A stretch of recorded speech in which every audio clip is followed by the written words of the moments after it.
Welcome to the SEO.co Search Engine Optimization Podcast. Digital marketing essentials and next-level tactics. From off-site and on-site optimization to persuasive selling and everything in between.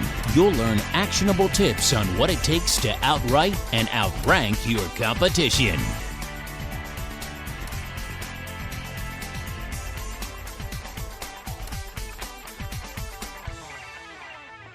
Welcome back to the SEO.co podcast as we continue the series on local SEO.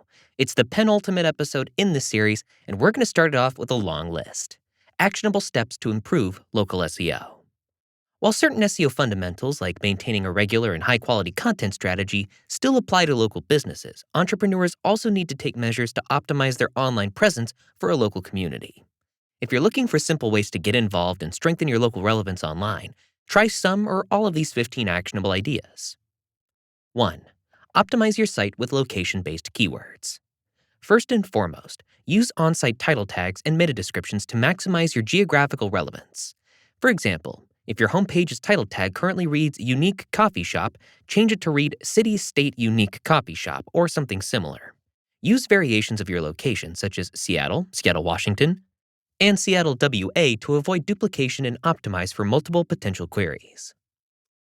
2. Create location-relevant blog posts. This is a long-term strategy that will improve your ranking in local search results and win you more local customers as well. Blog about things that are currently happening in your city that might have to do with your business or industry. For example, if you own a coffee shop and the city is making renovations to a park down the street, talk about how it's going to benefit your community. And of course, use lots of location-specific keywords. 3. Make sure your contact info is consistent everywhere. Sometimes referred to as NAP or NAP, standing for name, address, and phone number, your on-site contact info is vitally important for SEO.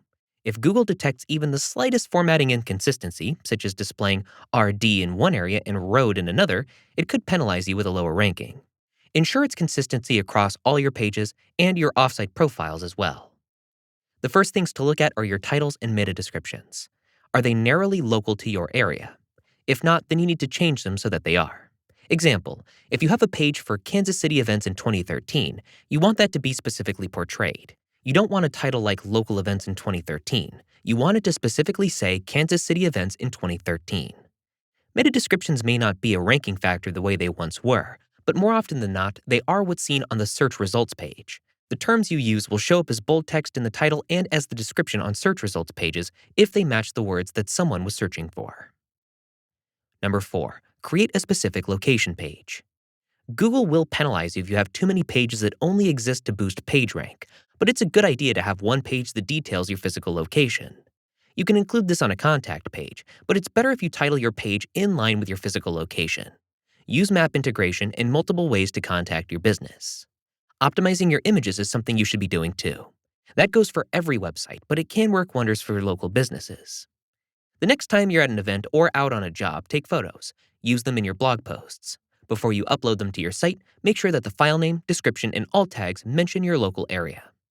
Using Google Maps can be tremendously helpful for your local site too, but most businesses don't realize just how much you can do with them. Do you offer a service of some kind? Let's go ahead and say that you specialize in kitchen remodeling. Now that you know you should be taking photos on every job, you should have lots of photos of your work to show. This is where it gets good. I do have to mention that this does cost a bit of money, but you'll see why it's worth it. You can use a map of your local area to highlight jobs you've done. Each one gets its own placement on the map. Each one will have a thumbnail of the photo for that job and a link to a post or page that goes into more depth about it.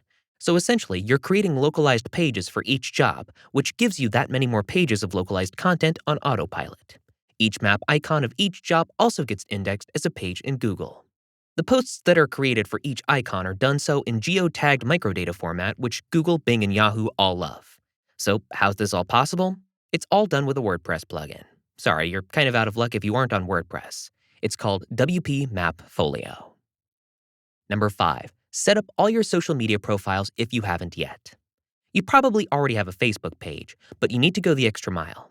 Even if you don't plan on updating every profile regularly, it's important to claim as many profiles as you can. Facebook, Twitter, Google+, and LinkedIn are the power players in social media.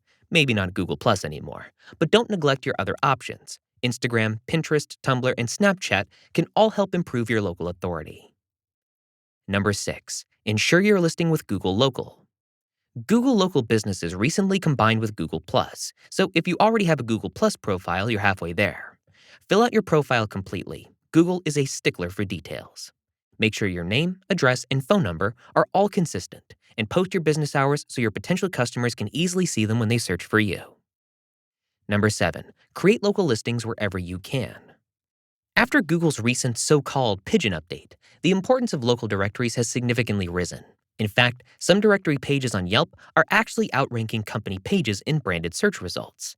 Check out every local directory that's relevant to your business, such as Yelp, Urban Spoon, and TripAdvisor, and make sure that your business has a presence on each one. It's also a good idea to make sure your information is up to date. And that's all we've got for this episode. Join us next time as we wrap up the Local SEO series as we finish out this list with numbers 8 through 15. Thanks again for listening to the SEO.co podcast, and we'll see you in the next episode. Thank you for joining us on the SEO.co podcast. We appreciate your time. Be sure to rate, review, and subscribe to the show, and visit SEO.co for more resources based on today's topic, as well as access to more podcast episodes to help you improve your site's long-term SEO success.